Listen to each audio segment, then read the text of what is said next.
De saint François de Sales, Introduction à la vie dévote, suite.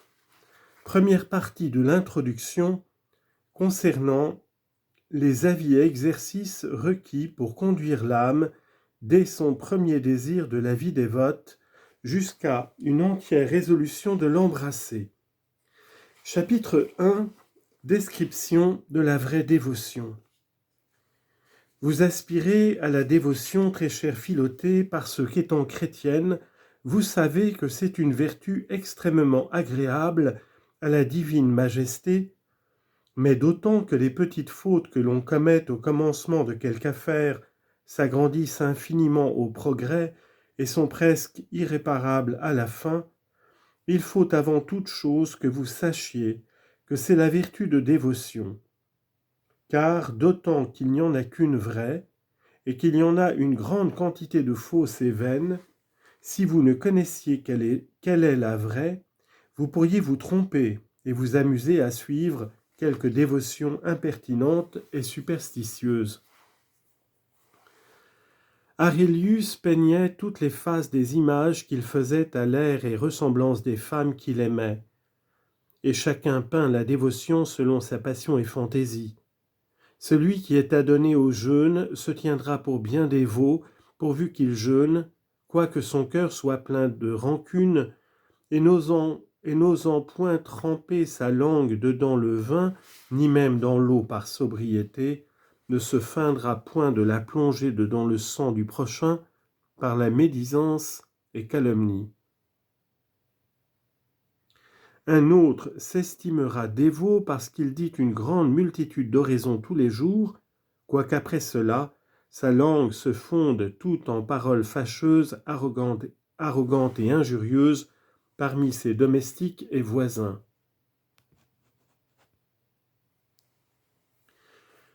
L'autre tire fort volontiers l'aumône de sa bourse pour la donner aux pauvres, mais il ne peut tirer la douceur de son cœur pour pardonner à ses ennemis. L'autre pardonnera à ses ennemis, mais de tenir raison à ses créanciers, jamais qu'à vive force de justice. Tous ces gens-là sont vulgairement tenus pour dévots et ne le sont pourtant nullement. Les gens de Saül cherchaient David dans sa maison. Michal, ayant mis une statue dedans un lit et l'ayant couverte des habillements de David, leur fit à croire que c'était David même qui dormait malade. Ainsi beaucoup de personnes se couvrent de certaines actions extérieures appartenant à la sainte dévotion, et le monde croit que ce sont des gens vraiment dévots et spirituels. Mais en vérité, ce ne sont que des statues et fantômes de dévotion.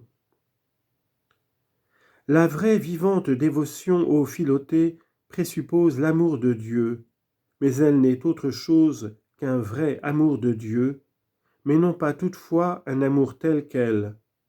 Car en tant que l'amour divin embellit notre âme, il s'appelle grâce, nous rendant agréable à sa divine majesté. En tant qu'il nous donne la force de bien faire, il s'appelle charité.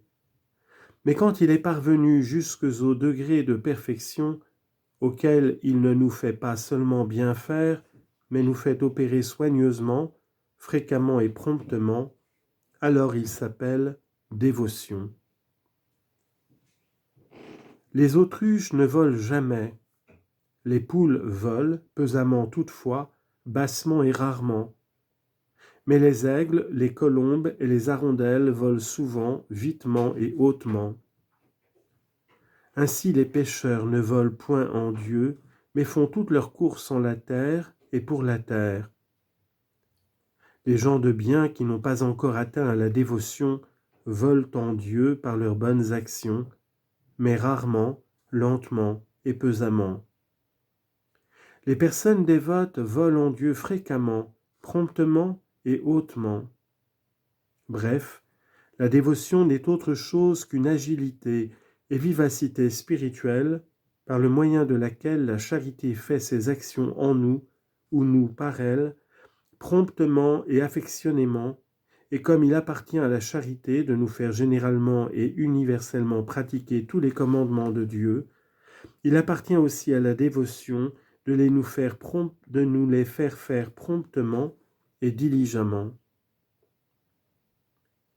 C'est pourquoi celui qui n'observe tous les commandements de Dieu ne peut être estimé ni bon ni dévot, puisque pour être bon, il faut avoir la charité, et pour être dévot, il faut avoir, outre la charité, une grande vivacité et promptitude aux actions charitables.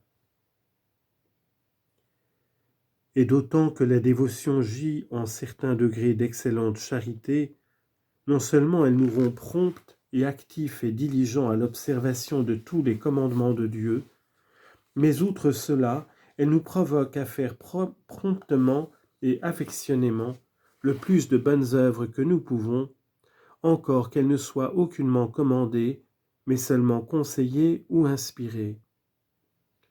Car tout ainsi qu'un homme qui est nouvellement guéri de quelque maladie chemine autant qu'il lui est nécessaire, mais lentement et pesamment, de même le pécheur étant guéri de son iniquité, il chemine autant que Dieu lui commande, pesamment néanmoins et lentement, jusqu'à temps qu'il ait atteint à la dévotion. Car alors, comme un homme bien saint, non seulement il chemine, mais il court et saute en la voie des commandements de Dieu, et de plus il passe et court dans les sentiers des conseils et inspirations célestes.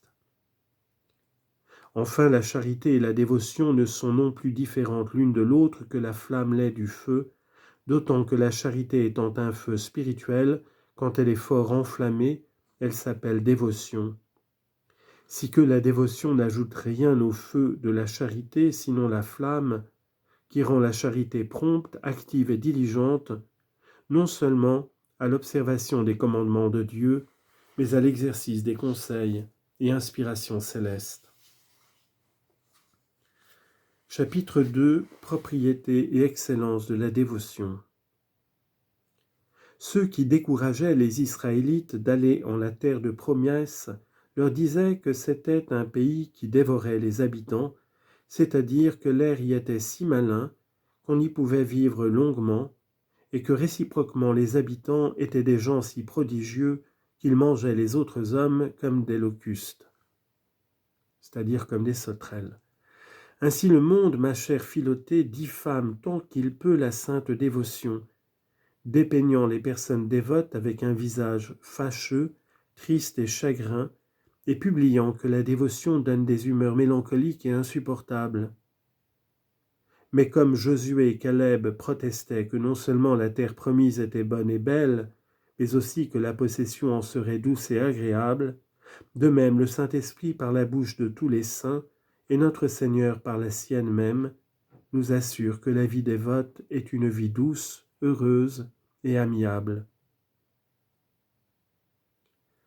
Le monde voit que les dévots jeûnent, prient et souffrent les injures, servent les malades, donnent aux pauvres, veillent, contraignent leur colère, suffoquent et étouffent leur passion, se privent des plaisirs sensuels, et font telle et autres sortes d'actions, lesquelles en elles-mêmes et de leur propre substance et qualité sont âpres et rigoureuses. Mais le monde ne voit pas la dévotion intérieure et cordiale, laquelle rend toutes ces actions agréables, douces et faciles. Regardez les abeilles sur le thym, elles y trouvent un suc fort amer, mais en le suçant, elles le convertissent en miel, parce que telle est leur propriété. Ô mondains, les âmes dévotes trouvent beaucoup d'amertume en leurs exercices de mortification, il est vrai, mais en les faisant, elles les convertissent en douceur et suavité. Les feux, les flammes, les roues et les épées semblaient des fleurs et des parfums aux martyrs parce qu'ils étaient dévots. Que si la dévotion peut donner de la douceur aux plus cruels tourments et à la mort même, qu'est-ce qu'elle fera pour les actions de la vertu ? Le sucre adoucit les fruits mal mûrs et corrige la crudité, nuisance de ceux qui sont bien mûrs. Or la dévotion est le vrai sucre spirituel qui ôte l'amertume aux mortifications et la nuisance aux consolations. Elle ôte le chagrin aux pauvres et l'empressement aux riches, la désolation à l'oppressé et l'insolence aux favorisés, la tristesse au solitaire et la dissolution à celui qui est en compagnie. Elle sert de feu en hiver et de rosée en été. Elle sait abonder et souffrir pauvreté. Elle rend également utile l'honneur et le mépris. Elle reçoit le plaisir et la douleur avec un cœur presque toujours semblable et nous remplit d'une suavité merveilleuse. Contemplez l'échelle de Jacob, car c'est le vrai portrait de la vie dévote. Les deux côtés entre lesquels on monte et auxquels les échelons se tiennent représentent l'oraison qui impètre l'amour de Dieu et les sacrements qui le confèrent. Les échelons ne sont autre chose que les divers degrés de charité par lesquels l'on va de vertu en vertu, ou descendant par l'action au secours et support du prochain, ou montant par la contemplation à l'union amoureuse de Dieu. Or voyez, je vous prie, ceux qui sont sur l'échelle. Ce sont des hommes qui ont des cœurs angéliques ou des anges qui ont des corps humains. Ils ne sont pas jeunes, mais ils le semblent être parce qu'ils sont pleins de vigueur et agilité spirituelle. Ils ont des ailes pour voler, s'élancent en Dieu par la sainte oraison, mais ils ont des pieds aussi pour cheminer avec les hommes par une sainte et amiable conversation. Leurs visages sont beaux et gais, d'autant qu'ils reçoivent toutes choses avec douceur et suavité. Leurs jambes, leurs bras et leurs têtes sont tout à découvert, d'autant que leurs pensées, leurs affections et leurs actions n'ont aucun dessein ni motif que de plaire à Dieu.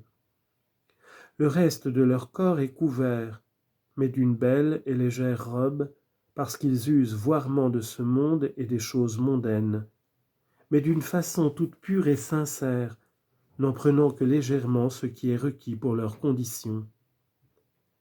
Telles sont les personnes dévotes. Croyez-moi, chère Philotée, la dévotion est la douceur des douceurs et la reine des vertus, car c'est la perfection de la charité. Si la charité est un lait, la dévotion en est la crème. Si elle est une plante, la dévotion en est la fleur. Si elle est une pierre précieuse, la dévotion en est l'éclat. Si elle est un baume précieux, la dévotion en est l'odeur, et l'odeur de suavité qui conforte les hommes et réjouit les anges. Chapitre 3. Que la dévotion est convenable à toutes sortes de vocations et professions. Dieu commanda en la création aux plantes de porter leurs fruits, chacune selon son genre. Ainsi commanda-t-il aux chrétiens, qui sont les plantes vivantes de son Église, qu'ils produisent des fruits de dévotion, un chacun selon sa qualité et vacation. La dévotion doit être différemment exercée par le gentilhomme, par l'artisan, par le valet, par le prince, par la veuve, par la fille, par la mariée. Et non seulement cela, mais il faut accommoder la pratique de la dévotion aux forces, aux affaires et aux devoirs de chacun particulier. Je vous prie, Philotée, serait-il à propos que l'évêque voulût être solitaire comme les chartreux? Et si les mariés ne voulaient rien amasser non plus que les capucins, si l'artisan était tout le jour à l'église comme le religieux, et le religieux toujours exposé à toutes sortes de rencontres pour le service du prochain, comme l'évêque, cette dévotion ne serait-elle pas ridicule, déréglée et insupportable? Cette faute néanmoins arrive bien souvent, et le monde qui ne discerne pas ou ne veut pas discerner entre la dévotion et l'indiscrétion de ceux qui pensent être dévots, murmure et blâme la dévotion, laquelle ne peut mais de ces désordres. Non, Philotée, la dévotion ne gâte rien quand elle est vraie, mais elle perfectionne tout, et lorsqu'elle se rend contraire à la légitime vacation de quelqu'un, elle est sans doute fausse. L'abeille, dit Aristote, tire son miel des fleurs sans les intéresser, les laissant entières et fraîches comme elle les a trouvées. Mais la dévotion fait encore mieux, car non seulement elle ne gâte nulle sorte de vocation ni d'affaires, mais au contraire elle les orne et embellit. Toutes sortes de pierreries jetées dedans le miel en deviennent plus éclatantes, chacune selon sa couleur, et chacun devient plus agréable en sa vocation, la conjoignant à la dévotion. Le soin de la famille en est rendu paisible, l'amour du mari et de la femme plus sincère, le service du prince plus fidèle, et toutes sortes d'occupations plus suaves et aimables. C'est une erreur, mais une hérésie, de vouloir bannir la vie dévote de la compagnie des soldats, de la boutique des artisans, de la cour des princes, du ménage des gens mariés. Il est vrai, Philothée, que la dévotion purement contemplative, monastique et religieuse ne peut être exercée en ces vacations-là. Mais aussi, outre ces trois sortes de dévotion, il y en a plusieurs autres propres à perfectionner ceux qui vivent dans les états particuliers, dans les états séculiers. Abraham, Isaac et Jacob, David, Job, Tobie, Sarah, Rebecca et Judith en font foi pour l'Ancien Testament.